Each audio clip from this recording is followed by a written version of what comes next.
नमस्कार। India news Uttar Pradesh Uttarakhand देख रहे हैं आप और मैं हूं आपके साथ रोहित कुमार। वक्त हो चुका है स्पेशल रिपोर्ट का। बलूचिस्तान एक बार फिर पाकिस्तानी सेना के लिए मौत का मैदान बनता जा रहा है। पिछले एक हफ्ते में बलूच विद्रोहियों ने 3 पाकिस्तानी मेजर रैंक के अफसरों को निशाना बनाकर मार गिराया है। ताजा हमला बलूचिस्तान के मंड इलाके में हुआ, जहां बलूच के लड़ाकों ने एक सुनियोजित हमले में पाकिस्तानी सेना के 5 अफसरों को मौत की नींद सुला दी। हमले में मेजर समेत पाकिस्तानी सेना के 4 सैनिक मारे गए।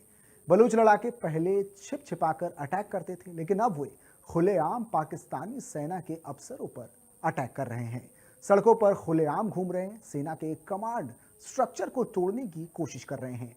मेजर रैंक के अफसर पाकिस्तान की इंटरनल सिक्योरिटी और कोऑर्डिनेशन का हिस्सा रहे हैं। इनकी हत्या का मतलब है कि पाकिस्तानी सेना की लीडरशिप पर अटैक करना, पाकिस्तानी सेना में खौफ पैदा करना। पाकिस्तानी सेना पर लगातार हो रहे ये हमले न केवल पाकिस्तानी सेना की जमीनी कमजोरी को उजागर करती है, बल्कि इस बात का भी इशारा करती है कि बलूच विद्रोह अब आर पार के मूड में है। सोशल मीडिया पर BLA समर्थकों ने इन हमलों की जिम्मेदारी ली है और दावा किया है कि वे पाकिस्तानी सेना की बर्बरता को खत्म करके रहेंगे। रिपोर्ट देखिए।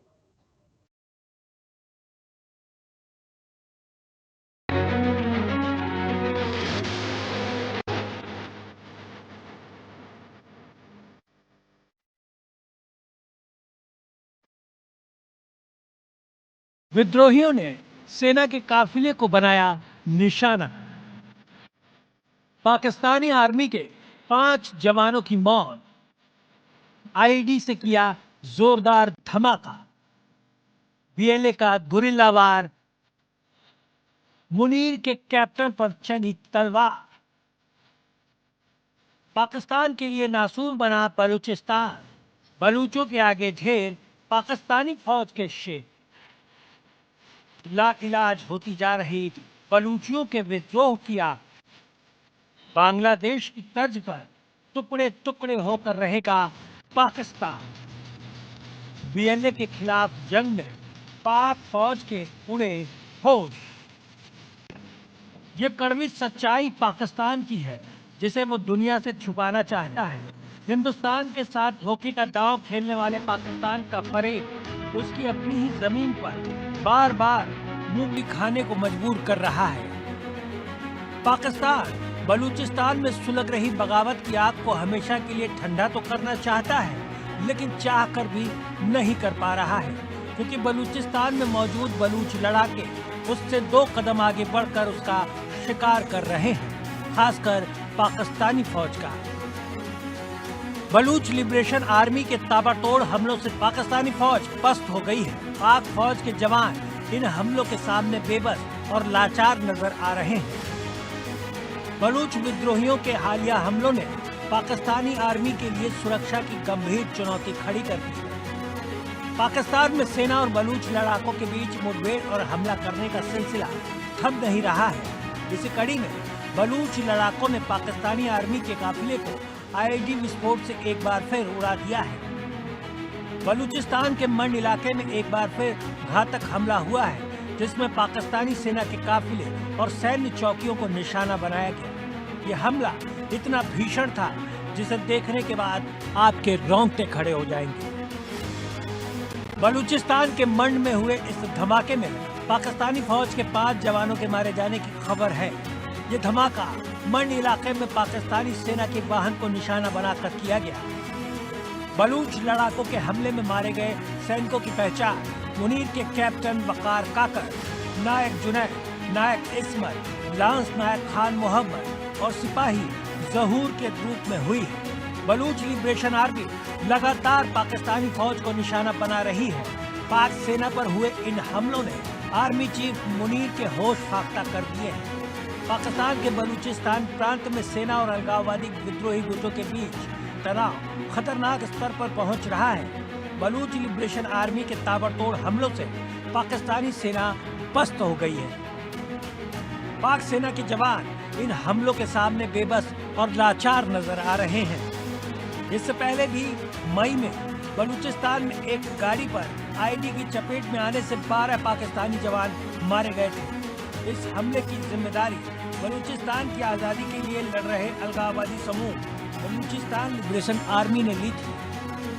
पाकिस्तान की हालत इतनी खराब है कि बलूचों की आवाज़ दबाने के लिए तुर्की और चीन निर्मित ड्रोन का इस्तेमाल कर रहा है, लेकिन अपनी आज़ादी के लिए बलूच लड़ाके पीछे हटने को तैयार नहीं है।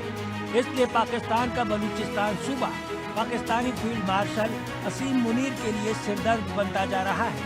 इस सूबे के हालात इतने खराब हैं कि पाकिस्तानी सेना को कई इलाकों को छोड़कर पीछे हटना पड़ा है। इन जगहों पर बलूच लिबरेशन आर्मी समेत दूसरे हथियारबंद विद्रोही समूहों ने कब्जा कर लिया है, जिसके कई वीडियो भी जारी किए जा चुके हैं। इनमें जहरी कस्बे में पाकिस्तानी सेना की चौकियों और सरकारी इमारतों पर बलूचों के झंडे लहराते देखे जा सकते हैं।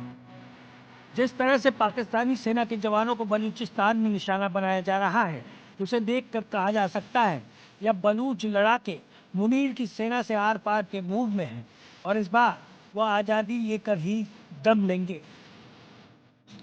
Bureau report, India news.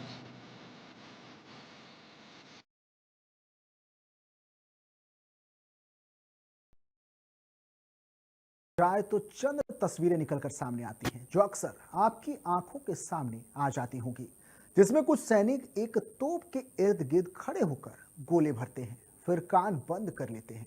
दरअसल इतनी बातें याद दिलाने का मकसद आपको ये बताना है कि जिस तोप की बात हो रही है वो बोफोर्स तोप है, जिसे अब तक एक बार भी आधुनिक बनाने की कोशिश की जा रही है, ताकि पहाड़ों के इस मारक और अचूक हथियार को सालों साल सेना इस्तेमाल कर सके। इसके लिए इसके इंजन में बदलाव किया जा रहा है ताकि इसकी स्पीड बढ़ाई जा सके। रिपोर्ट देखिए।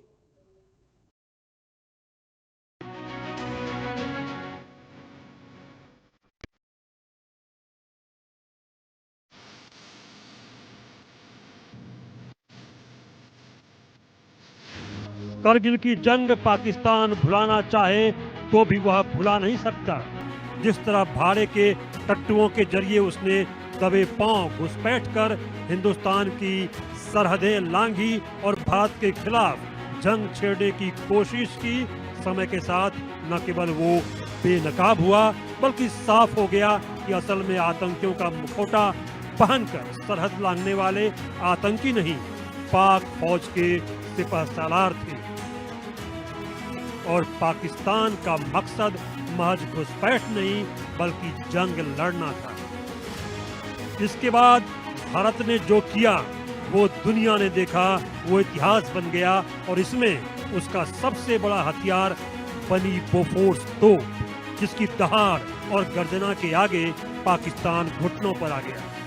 ये बोफोर्स तोप ही थी जिसने युद्ध का पूरा नक्शा ही बदल डाला और हिंदुस्तान को जीत का मुकम्मल रास्ता दिया। हिफाजत के अब इसी सबसे अचूक हथियार को भारत अब अपग्रेड करने जा रहा है, जिससे बोफोर्स तोप न केवल प्रभावशाली बन जाएगी बल्कि आधुनिक रूप में भी होगी, क्योंकि भारत अब अपने इस घातक और मारक हथियार बोफोर्स, जिसे कि FH-77B तोप के नाम से भी जाना जाता है, अब उसकी ताकत पहले से ज्यादा बढ़ने जा रही है। असल में सेना अपनी पुरानी बोफोर्स तोपों के वोल्वो B-10M डीजल इंजन को हटाकर उनकी जगह नए और आधुनिक इंजन लगा रही है, जिसका फायदा ये होगा कि इन तोपों को आने वाले कई सालों तक जंग के लिए तैयार रखेगा और सेना के लिए एक प्रभावी समाधान भी साबित होगा। जिस बोफोर्स तोप की बात हो रही है, अब जरा उसके बारे में भी जान लीजिए। बोफोर्स तोप एक टॉवर्ड हवित्जर है, यानी इसे एक जगह से दूसरी जगह ले जाने के लिए किसी वाहन की जरूरत पड़ती है। हालांकि इसमें एक हेल्पिंग पावर यूनिट यानी एक इंजन भी लगा होता है, जो इसे छोटे मोटे बदलावों के लिए खुद ही चलने में मदद करता है। यह खासियत पहाड़ों पर या मुश्किल इलाकों में बहुत काम आती है। लेकिन समय के साथ इन तोपों के पुराने इंजन खराब होने लगे थे और इनके पुर्जे मिलने भी मुश्किल हो रहे थे। नए इंजन से तोप की अपनी गतिशीलता यानी सेल्फ प्रोपल्सन की क्षमता कई गुना बढ़ जाएगी, जिससे इसे एक जगह से दूसरी जगह ले जाना और भी आसान हो जाएगा। इसके अलावा नए इंजन ज्यादा भरोसेमंद होंगे और उनकी देखभाल भी आसान हो जाएगी। करगिल जंग में जिस तरह से बोफोर्स तोप के गोलों ने पाकिस्तानी बंकरों को निशाना बनाया था, उसने ये एहसास करा दिया था कि पहाड़ी इलाकों के लिए जंग की सूरत में किस तरह बोफोर्स भारत का परमास्त्र बन सकती है। यही वजह है कि भारत अपने इस हथियार को वक्त के लिहाज से अब पहले से ज्यादा घातक बनाने में जुट चुका है। Bureau report, India news.